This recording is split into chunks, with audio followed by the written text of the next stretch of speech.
Yo soy Francisco, nacido y crecido en Santiago de Chile, en la comuna de La Florida,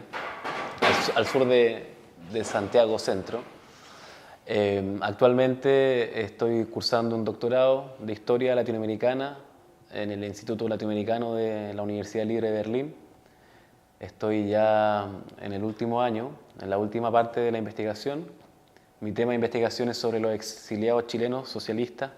en la RDA durante el periodo de la dictadura de Pinochet, 73-1990. Y desde hace un año al menos nos juntamos con unos compañeros de la universidad en Berlín, muy interesados en poder problematizar cuestiones relacionadas al contexto latinoamericano, en perspectiva decolonial, feminista, anticapitalista, siempre tematizando la cuestión de la clase, del género, de la raza, de la etnia. Y a partir de las reflexiones que se fueron dando en esas discusiones, en esas lecturas, muchas de ellas eran lecturas de autores latinoamericanos, creímos que era una buena idea poder hacer algo, ¿no? Algo más bien práctico. Ideamos juntarnos y formar una especie de cooperativa audiovisual a la que le llamamos Colectivo Rayuela o Rayuela Kollektiv en alemán. Y este nombre surgió porque la primera grabación que hicimos hace un mes atrás, algo así, fue el campeonato de Rayuela de chilenos en Berlín, exiliados, o sea, que ya viven ahí, residen en Berlín, pero que permanecieron desde que fueron exiliados. Es un juego tradicional que consiste en lanzar un tejo, que es un disco de metal, y hacerlo, achuntarle una línea que parte de un cajón de barro o de arena, y a partir de esa primera grabación en la que nos compartimos las funciones, el sonido, las cámaras, todo, vamos a comenzar a trabajar principalmente los temas de investigación que cada uno de nosotros está abordando en sus trabajos de tesis. Cuestiones tales como la cuestión del exilio, experiencia fundamental en parte de la dirigencia y la militancia de izquierda del siglo XX en Chile y en Latinoamérica. Queremos también tratar cuestiones en relación a la historia del pueblo mapuche, huilliche en particular. Una de nuestras compañeras también está trabajando sobre el caso de Colonia Dignidad, una secta alemana que se instaló a mediados del siglo XX en Chile, en Parral, y que, bueno, hay toda una cuestión respecto a violaciones de derechos humanos, y, bueno, eso es por nombrar algunos temas. Y a partir de eso, queremos tratar de levantar esta cooperativa. Nos interesa que sea una cooperativa porque entre nosotros, digamos, parece ser muy importante una relación horizontal de trabajo, democrático, donde los temas que se hablan, la forma en que se abordan los temas, se conversa. Decimos que no hay jefe, y bueno, en eso estamos. Bueno, mi nombre es Wilder, soy de La Habana, Cuba, pertenezco al proyecto Alfisa del Instituto de Filosofía de Cuba. Hemos colaborado durante años con varias asociaciones y organizaciones de Euskal Herria. Se trata de un centro de investigación que además realiza formación y ha acompañado desde hace años a una red de movimientos sociales, activistas, intelectuales comprometidos con estos movimientos sociales, sobre todo en la región de América Latina y el Caribe. Y además de ello acompaña experiencias cooperativas en Cuba, acompaña gobiernos locales de La Habana en particular, y alienta espacios feministas en el ámbito cubano que vayan más del tejido institucional como tal. O sea, son cooperativas de tipo no agropecuario. O sea, a partir del decreto ley del año 2011, digamos, ha recibido un impulso esta clase de cooperativismo en el país, pero que ha nacido con determinadas dificultades en el diseño, en la concepción, y nosotros intentamos articular, de hecho, lo que llamamos una red de trabajo cooperado y solidario, en el cual vinculamos tanto a movimientos cooperativos como a otras formas de gestión y propiedad en el país, se trate de ámbito privado o el ámbito estatal, pero intentamos articularlos a través de un horizonte de sentido que les proponga una sensibilización hacia una perspectiva de cómo trabajar y de para qué trabajar, que se base sobre todo en la centralidad del trabajo y de la reproducción de la vida en el contexto y en las condiciones obviamente nacionales. Soy subdirector científico del Instituto de Filosofía, además de investigador. El instituto es un centro autorizado de posgrados, o sea, nosotros podemos impartir, y de hecho impartimos clases de posgrado. Ahora mismo estamos elaborando un programa doctoral que se llama Filosofía y Pensamiento Emancipatorio, que intenta justamente presentar una propuesta de cómo concebir la filosofía, no como un sistema de conocimiento autorreferencial, sino bien vinculada a los problemas sociales y a los procesos de transformación que están ocurriendo tanto en el país como en la región. Galfisa se mueve en ejes muy similares a los que practica acá este curso, o sea, las organizaciones que auspician este curso, como son Paz con Dignidad, Parte Artus, en el eje sobre todo de dominación, emancipación, con una concepción integral del sistema de dominación, de las múltiples dimensiones que conlleva en la actualidad, de las redes que articula, digamos, en función de su hegemonía, y por tanto de la necesidad de concebir también la emancipación o las prácticas emancipatorias, el pensamiento que la acompaña, de un modo también integral que dispute cada uno de los espacios hegemónicos del sistema como tal. ¿Puede hablar el subalterno? Bueno, ese es el título de un artículo bastante conocido de Spivak. Y la pregunta es muy interesante porque, bueno, tematiza la cuestión yo creo que es la cuestión de la representación, en sentido amplio. ¿Qué significa la representación? Y de qué manera, según cómo la definamos, eso influye en la forma en que nos relacionamos socialmente. Más que tener una especie de definición cerrada sobre qué es la representación o cuál debiese ser la definición correcta de representación, me parece que hay algunas claves que podrían darnos luces en adelante con mira a poder construir un movimiento transformador en los distintos contextos en los que nos desenvolvemos. Una de esas claves podría ser, como ya lo comentaba el compañero acá, Bilder, es un mandato, ¿no? Es un mandato en el que hay alguien de tu comunidad que pareciera ser, podría ser uno mismo, podría ser un vecino, que es el que mejor puede decir o puede hablar de los intereses y de los problemas que pueden aquejar a una comunidad determinada. Yo diría que gran parte de la llamada crisis de representatividad, que el caso chileno, que es el que más conozco, se da por la lejanía que existe, el corte, la división entre representantes y representados.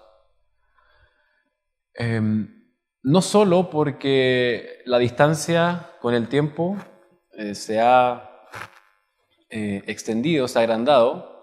y eso ha hecho que muchas veces el representante pareciera estar hablando no por el subalterno, sino que por un interés particular. Si es cierto que los representantes o los dirigentes de una comunidad tienen que ser la caja de resonancia o los voceros de los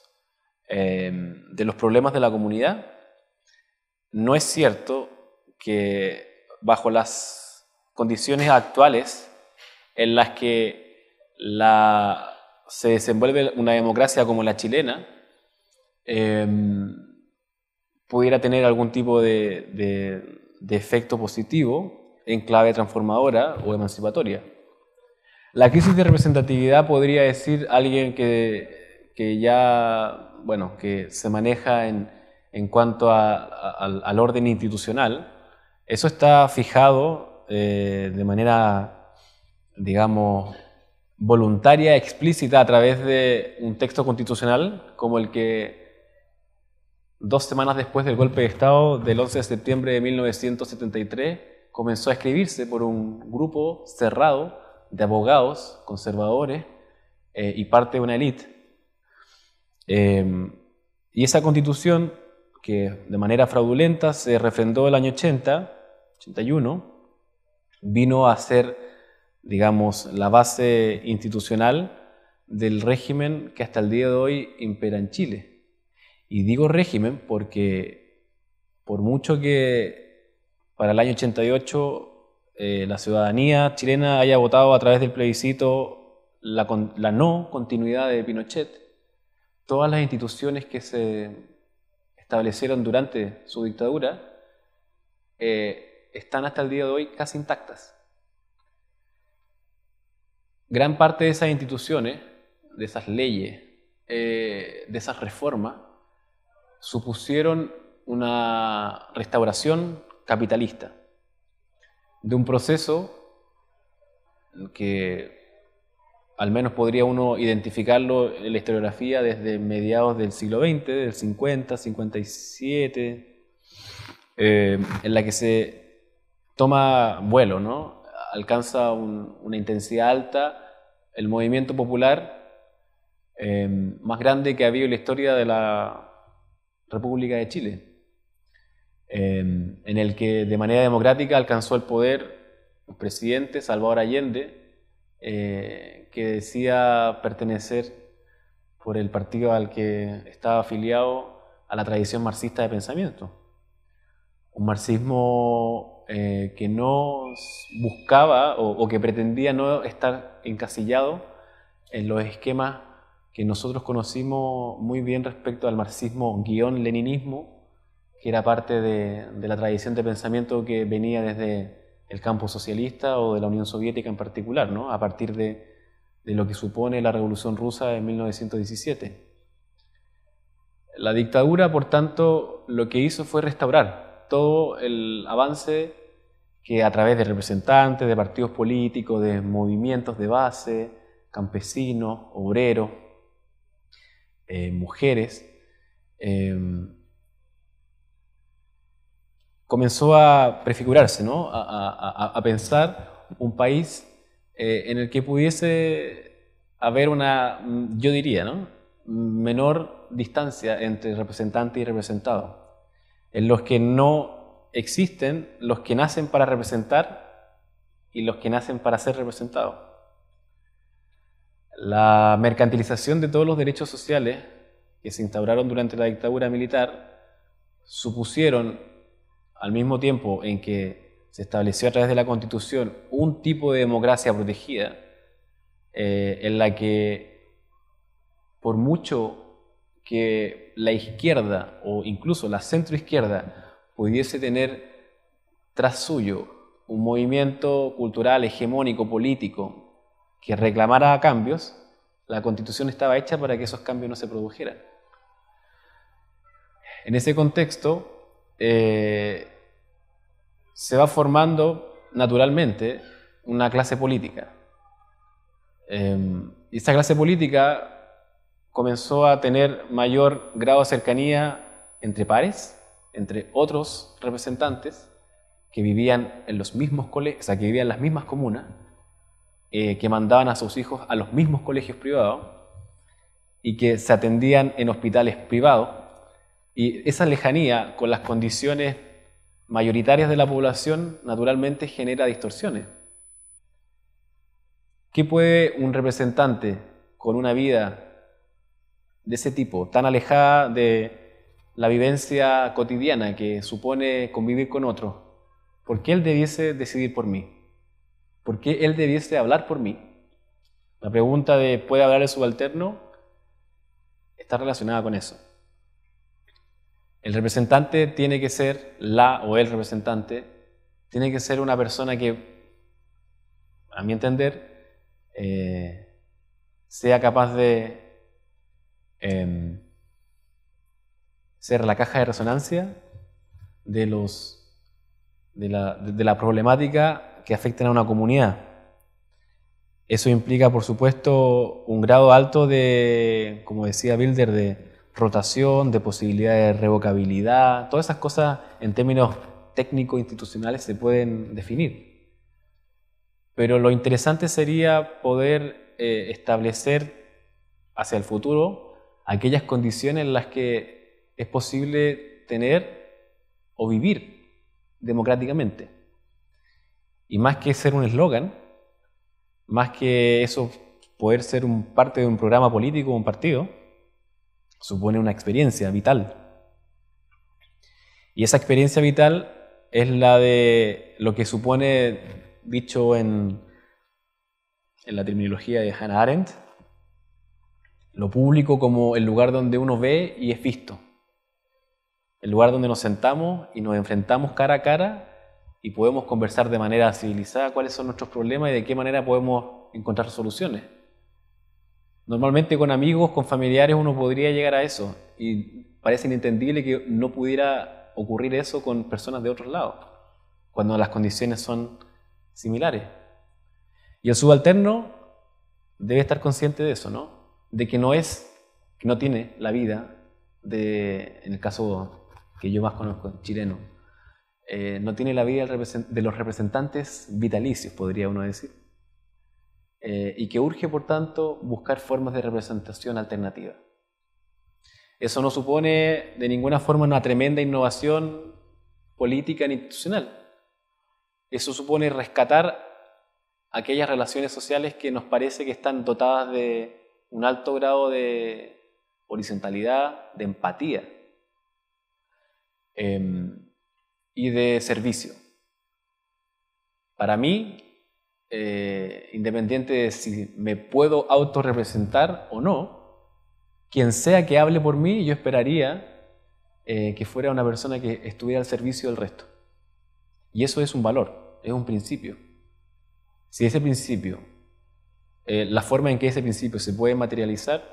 pueden ser diversos, pero lo importante es que se materialice. Históricamente, durante el siglo XX, digamos, a partir sobre todo de la influencia de Marx y el marxismo, los marxismos que luego se establecieron, se desarrollaron, digamos, el eje fundamental estaba concebido en términos de la contradicción entre capital y trabajo.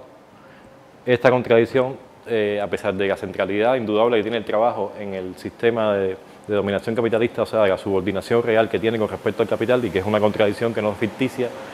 y que sigue siendo esencial hoy en día. Sin embargo, esta manera de concebir la contradicción fundamental tendía a subordinar e incluso a minimizar o excluir otras formas, otras perspectivas, otras formas de exclusión y otras perspectivas de resistencia y de lucha a la clase obrera tradicional, tal y como se concibió durante mucho tiempo, y por tanto este desplazamiento hacia el eje capital-vida, hacia la contradicción entre los procesos de acumulación capitalista, las cuestiones de competitividad, rentabilidad, etcétera, por un lado, por otro, los procesos de sostenibilidad de la vida, aquellos procesos que intentan producir y reproducir la vida en tanto digna de ser vivida de una manera sostenible, ya se trate de espacios económicos o en otros ámbitos, e incluso muchos de estos proyectos intentan articular justamente las capacidades de resistencia y esa diversidad que es hoy los movimientos que disputan el orden establecido, digamos, en diferentes contextos, en diferentes lugares. Creo que es tiene mucho más vigor y mucha mayor capacidad de articulación, de una articulación que sea horizontal, que sea inclusiva, que sea integradora con respecto a los retos y a los desafíos que tenemos hoy, ¿no? En el curso se han manejado muchos debates, ¿no? Entonces, uno de ellos ha sido con respecto a, digamos, que las condiciones actuales parece mítico o parece algo meramente utópico poder disputar las instituciones estatales,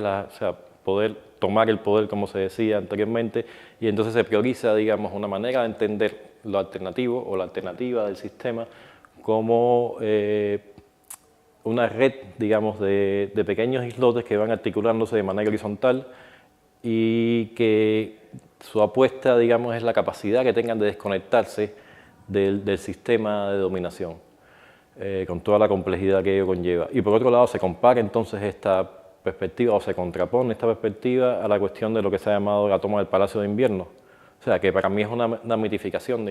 o sea, que un estereotipo, una manera estereotipada de concebir la toma del poder del Estado, en este caso que muchas veces obviamente se está relacionada con la revolución bolchevique, que pasa por alto todo el trabajo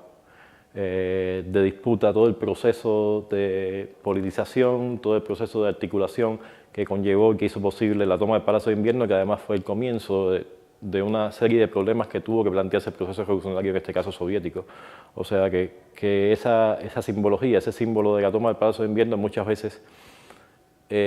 actúa de una manera que incrementa una dicotomía que no es real. O sea, pienso que la propuesta que hagamos debe articular, debe relacionar los movimientos, en este caso de autoorganización por un lado, pero también con la capacidad que puedan mostrar las instituciones públicas para ser reusadas, reutilizadas en función justamente de las demandas de estos movimientos diversos de autoorganización. O sea, cuando se habla de movimientos de autoorganización muchas veces se priorizan esa lógica autogestionaria que enfatiza mucho las cuestiones de la democracia directa y de la capacidad de incidir directamente en todo el proceso de toma de decisiones, desde la formulación de los problemas hasta los diseños de programas, hasta el control de las decisiones que se toman, etc. Y muchas veces perdemos de vista que en un nivel de representación necesitamos siempre. Ya hablemos desde el nivel barrial, el nivel vecinal, hasta niveles más amplios, ¿no?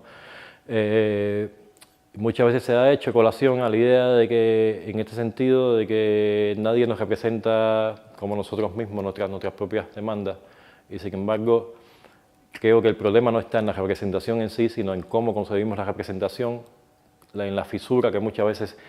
existe entre representante y representado, en la falta de una relación realmente vinculante entre representante y representado, de manera tal que el representante sea más bien un mandatario, un delegado que responde a un mandato y como tal debe rendir cuenta de su gestión, debe ser revocado efectivamente, o sea, que sea posible revocarlo en cualquier momento si no responde realmente al mandato que realiza, y por supuesto que esto debe ser rotativo, debe haber por supuesto un flujo de transparencia de información entre ambas partes y bueno, la capacidad además que puede tener en este sentido de que estaba hablando antes de la necesidad de integración, de una articulación, de una diversidad revolucionaria existente hoy, que debe estar sobre la base de respeto a la diversidad, pero también sobre digamos, la permeabilidad o porosidad que deben tener estas diferentes perspectivas, en el sentido de que cada cual pueda apropiarse de las demandas de cualquier otro. O sea, que no sencillamente que haya una élite de representantes que representan a una masa de la población, sino más bien esa capacidad de representatividad que debe ser legítima, y debe ser cada persona que desempeñe determinado rol de dirección, digamos, por decirlo de una manera, debe ser capaz de asumir la representación de cualquier otra demanda, no solo de su grupo, de su perspectiva, de su movimiento, sino de cualquier otro movimiento. El problema de la propiedad de la gestión es que en cualquier movimiento, digamos, o por decirlo en otros términos, históricamente ha habido una disociación en todo el proceso de desarrollo del sistema capitalista entre la propiedad y la gestión. Y muchas veces, en las condiciones actuales, muchos gobiernos disfrazan su discurso populista, por decirlo de algún modo, sobre el hecho de que existe una propiedad social que es garantizada por el Estado, y sin embargo la gestión puede ser privada, y en términos efectivos, o sea, de nada vale que haya una propiedad social o estatal sobre determinados medios o bienes nacionales. Y sin embargo, muchas de las perspectivas más radicales que han propuesto una emancipación, que han propuesto una socialización efectiva de los medios de producción, también contienen una premisa que es que la propiedad y la gestión deben estar vinculada. Si hablamos de una propiedad realmente social, una propiedad realmente colectiva, también debe estar gestionada por ese colectivo en las formas de organización que ese colectivo determine. Bueno, eso es para el contexto de Cuba muchas veces, pero también en otros contextos se tiende a identificar de una manera, a veces reproducimos como si fuera un sentido común, lo público, lo estatal y lo gubernamental cuando son espacios bien diferenciados. Digamos, por decirlo de una manera esquemática, que lo público es aquello que nos pertenece a todos, es la cosa pública, es la cosa que nos implica, en las cuales las decisiones deben pertenecer a todos porque son decisiones que nos afectan, las medidas que se realizan en tales espacios, la manera de organizar tales espacios, de concebirlos, de diseñarlos, la manera de pensarlos con determinada funcionalidad, nos afecta a todos y nos incumbe a todos. Sin embargo, hay procesos, por un lado, hay procesos de privatización de lo público que son procesos acelerados hoy en día, pero también hay una idea de identificar lo público entonces con la gestión que hace determinadas instituciones del Estado de ese espacio. Y eso creo que también es un obstáculo para adueñarse de la idea de que lo público justamente debe ser un espacio para todos, inclusivo realmente, y también implica que el Estado muchas veces es reducido a esa red institucional cuando cualquier Estado que funcione en determinadas condiciones implica no solo una red de instituciones con una división del trabajo histórica, implica también una correlación de fuerzas, lo que antes se podía llamar, digamos, lucha de clases, por definirlo en términos tradicionales, hoy se habla más de correlaciones de fuerzas, pero implica también que el sentido de que un orden social sea preservado por un aparato estatal depende también de la manera en que haga valer las normas y los principios, los haga valer cotidianamente, los haga establecer en un sentido común. O sea, que la disputa se da en varios terrenos, en varios ámbitos siempre, cuando uno está hablando de disputar un orden y de disputar un orden estatal, digamos, establecido. Y entonces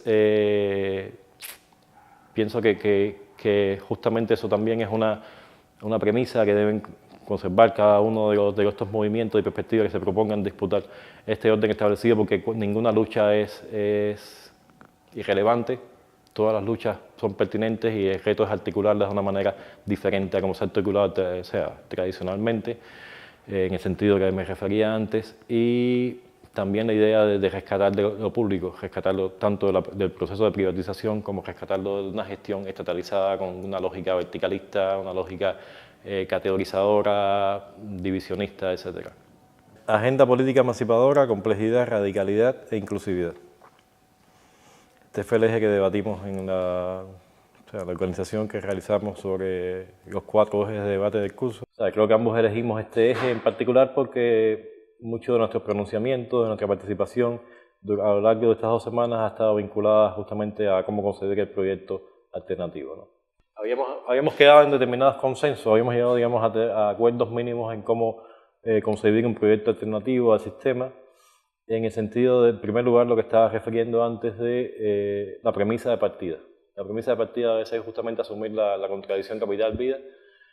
y, digamos, la coherencia, en ello está en juego incluso la coherencia de una propuesta que sea realmente o que pueda funcionar o que tenga capacidad y posibilidad de funcionar como una alternativa real al sistema. En el sentido de que hemos referido de integración de la perspectiva, en el sentido de asegurar que la diversidad esté presente tanto en la concepción como en las luchas que se realizan, en las prácticas que se plantean, se proponen como algo diferente, como un camino más emancipador, etc. Y también estábamos analizando que esta coherencia, o sea, no solo está con esta premisa, con estos principios generales, con la manera de asumir esta contradicción, sino también la manera de practicarlo, en tanto veíamos que debía existir también una congruencia entre lo que se plantea como horizonte o como estrategia a un plazo mayor y la táctica, lo cotidiano, la manera cotidiana de reproducir nuestras propias prácticas, de reflexionar sobre ellas, de pensarlas, ¿no? Creemos que aquí también se juega la coherencia y estamos conscientes de que ya nos referamos, o sea, en el contexto tal al que nos referamos y en el cual se enmarcan tales prácticas, digamos que la lógica misma tiende a tener ciertas variaciones y hablemos de lo local o si nos referimos a una escala mayor, porque al fin y al cabo el sistema que estamos enfrentando nos enfrenta desde el territorio, pero también nos enfrenta como una propuesta mundializada, globalizada, ¿no? Entonces,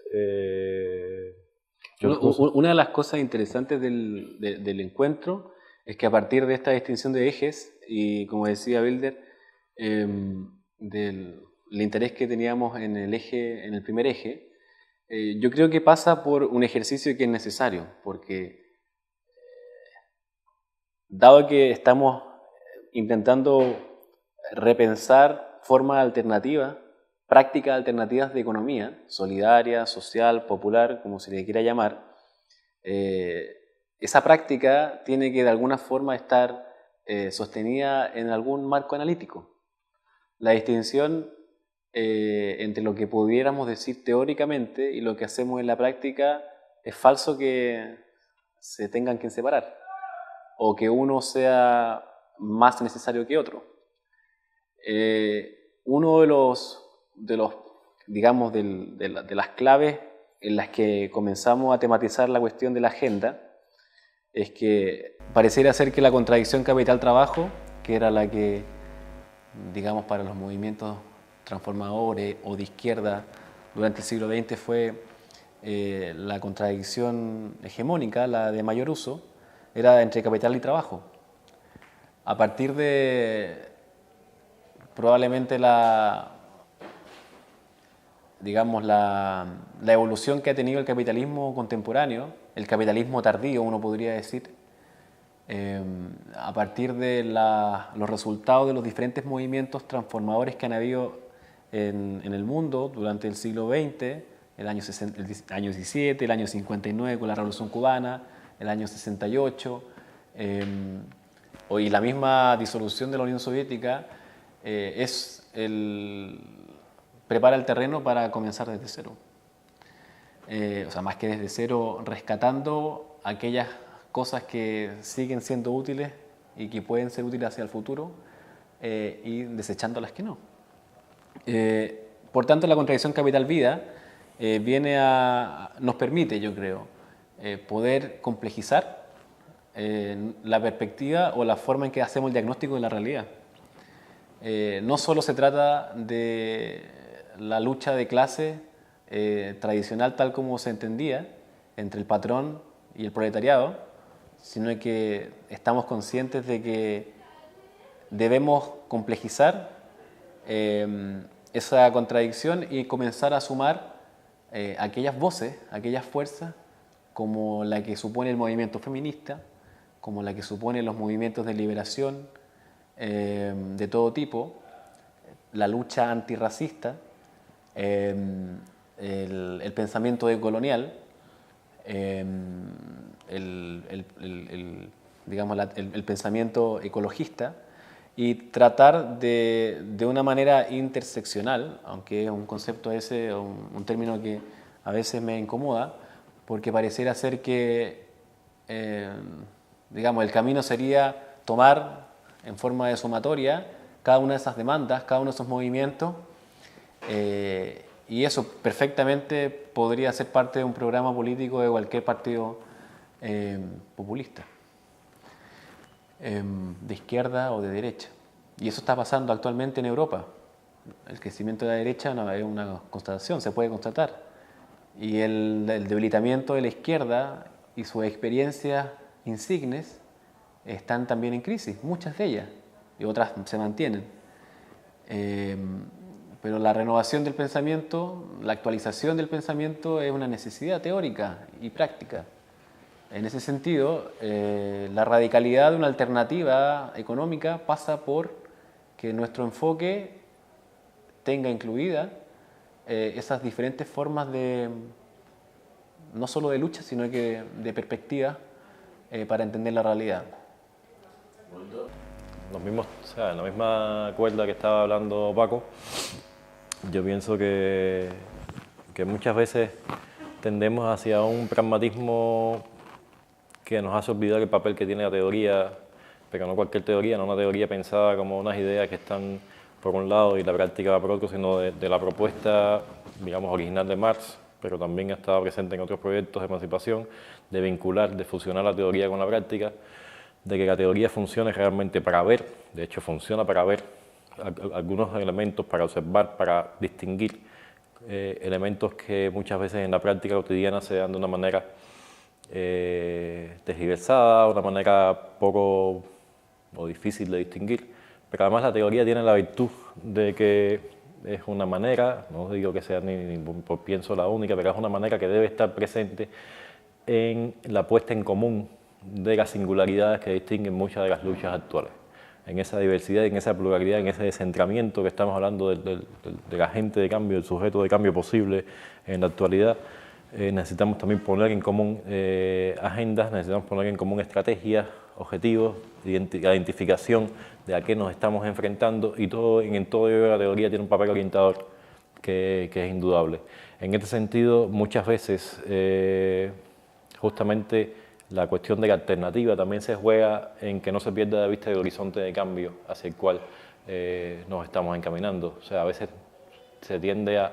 perderse en las dificultades reales, o sea, que pueden ser infinitas en determinados contextos el día a día cotidiano, de la marcha cotidiana, de un emprendimiento, un movimiento, una práctica alternativa, y en esas dificultades del día a día también se tiende a perder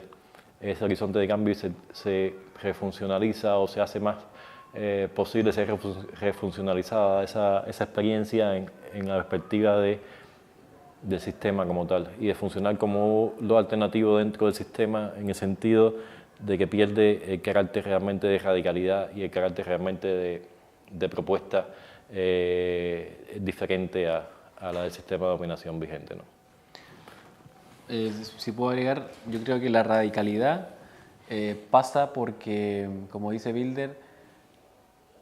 se hace necesario, urgente, que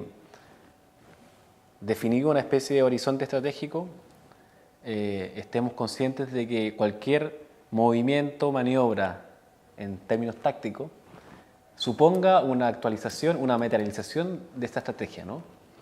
Porque esa coherencia entre estrategia y táctica me parece que es una garantía de la radicalidad de la alternativa. Si es que omitimos esa relación, que es inextricable, podemos perder el rumbo, podemos ser cooptados, y sabemos muy bien de qué manera el capital es capaz de fragmentar y disolver los distintos intereses, los distintos movimientos, con el fin de que no prosperen. Por tanto, yo creo que para no, según como lo hemos visto en el curso, ¿no?, la alternativa económica tiene que ser distinta del espacio alternativo que el capital te puede dejar para que tú te desenvuelvas como ciudadano, ¿no? Como que si tuviéramos que pedir permiso para ser alternativos. La radicalidad de esa alternativa, como hemos dicho, pasa por incluir en un enfoque las distintas perspectivas de las que hemos hablado, de colonial, anticapitalista, feminista, ecologista, con un horizonte estratégico que al mismo tiempo suponga considerar las condiciones del contexto local, ver de qué manera eso está en un tramado global y de qué manera en la cotidianidad, en el día a día, hacemos parte de esa transformación. Digamos que esa relación no es fácil, no es que se pueda encontrar una receta para eso, pero por lo que hemos visto acá en el curso, creo que se han dado algunas luces. Y si es que el tema que nos convoca es sobre economía solidaria, sobre la producción y reproducción de la vida, pareciera ser necesario entonces comenzar no solo a identificar la forma en que el capital o la lógica del capital opera respecto a la producción y reproducción de la vida, de qué manera podemos detectar todos sus déficits y por tanto nosotros hacer no lo contrario, pero sí aquello que permita que la economía esté al servicio de la vida. Porque hasta ahora por los resultados incluso climáticos que ha tenido el capital sobre nuestro contexto global, eso pareciera ser más bien una necropolítica, le dicen algunos, o una especie de la promesa del progreso indefinido, cuando los bienes y los recursos que tenemos en esta tierra, en este planeta que al menos aquí es el que sabemos habitar, son limitados. Eso es una contradicción en los términos y eso hay que resolverlo. Y los movimientos sociales somos los llamados a pensar, repensar y poner en práctica una economía al servicio de la vida humana y no de la acumulación del capital. Recuerdo que en el cambio de siglo se puso de moda aquel eslogan, con justa razón, ¿no? Piensa globalmente y actúa localmente, ¿no? Pero eso es un reto inmenso y es un reto donde la teoría tiene que tener un espacio necesario y hoy no solo la teoría, ¿eh? A veces se ha dicho con razón también que nos resulta más fácil pensar en el fin del mundo que pensar en un fin del capitalismo y por tanto también necesitamos rescatar la capacidad de imaginar la alternativa, la capacidad que han tenido en otros momentos que han jugado, que han desempeñado las utopías. Muchas veces desde determinadas posiciones de izquierda, emancipadoras y tal, también se estigmatizó la utopía, pero utopía es justamente ese aliento para soñar, ese incentivo para realizar proyectos y que muchas veces cuando parecería que todo marcha en contra es lo que te alienta a continuar también, ¿no? Bueno, la propuesta es interesantísima. La propuesta está bien articulada, bien diseñada, con esta misma perspectiva que estábamos refiriendo a ambos hace un momento. Creemos que ha sido un aprendizaje incluso desde la manera en que se ha diseñado los espacios de convivencia entre los cursantes, la mayoría de las cursantes, la manera en que hemos socializado no solo durante los encuentros, no solo en los debates que se han propiciado, sino también en esos espacios de convivencia que ha sido un aprendizaje mutuo de todas, ¿no? Entonces, por otro lado, o sea, siempre hay maneras de mejorar y creo que en la evaluación que hagamos finalmente se van a dirimir también algunas cosas que pudieran haberse mejorado, pero en general el diseño o sea, y la manera en que se ha implementado incluso el curso es muy interesante, es una propuesta que realmente nos ha seducido a todas. Lo otro es que en el caso mío en particular, que es Cuba, o sea, el contexto cubano, digamos que lo que más me preocupa, lo que más me ha obsesionado, que tiene que ver con la expectativa con que vine acá y con la que regreso, es cómo pensar formas de articular los procesos de autoorganización con las instituciones públicas. Estamos hablando de un país donde la institucionalidad pública no solo tiene un espacio muy grande aún, o sea, no el que tenía hace una década atrás o hace 2 décadas, pero es sobre todo predominante en Cuba, donde goza de una legitimidad histórica todavía afianzada por todos los resultados y los logros de un proceso y donde es más difícil a veces, o sea, proponer una manera diferente de hacer las cosas y sin embargo yo estoy convencido en particular y otros cubanos también y cubanas que para que la revolución cubana, que ha sido una alternativa durante años, o sea, que ha sido presentada, ha sido vista como una alternativa durante muchos años, para que para que continúe haciéndolo, tiene que ser una alternativa a sí misma también. Entonces, en este sentido, la experiencia, pues, cantidad de contactos que hemos tenido acá, no solo con propuestas de diseño teórico, sino además con espacios que hemos visitado, o sea, diferentes movimientos autoorganizativos e incluso vínculos con los ayuntamientos locales. Acá en algunos lugares donde hemos estado visitando, ha sido una experiencia muy rica realmente y un estímulo para continuar esta apuesta. Comparto plenamente la opinión respecto al encuentro. Me parece que, bueno, yo cuando escribí para poder participar, no me imaginé que se iba a dar como se está dando, ¿no? Y como se ha dado estos días. Yo estoy muy satisfecho, muy contento, porque, como decía Wilder, el encuentro, digamos, estas últimas 2 semanas han estado diseñadas para poner digamos, en práctica el valor o los principios que se supone que defendemos, ¿no? Sería un tremendo contrasentido que estuviéramos reunidos y que, por ejemplo, hubiese división del trabajo de la forma en que uno quisiera que ocurriera. Entonces, el hecho de que las cosas se puedan hacer de manera colectiva, en base a conversaciones diarias de todo tipo y en todos los tonos posibles, hace que el encuentro tenga un valor que yo creería que se tiene que mantener en las próximas versiones. Yo personalmente, una de las cosas que más agradezco de haber participado en esto son las personas que conocí. La experiencia que cada una de esas personas trae, la forma en que las plantea, sus dudas, sus preguntas, la forma en que ellos te ven a ti. Todos tenemos diferentes perspectivas y resulta ser que conversando nos damos cuenta que tenemos muchos intereses comunes. El que personas de latitudes tan distintas, Honduras, Colombia, Chile, Cuba, Uruguay, Euskal Herria, podamos sentarnos y morirnos de la risa, eso yo creo que es un valor que refuerza la actitud, que es la que a mí me moviliza a mí y en mi trabajo. Y en ese sentido yo estoy completamente satisfecho con todo lo que he vivido acá, realmente. Entonces, si ve al revés. Ya estamos.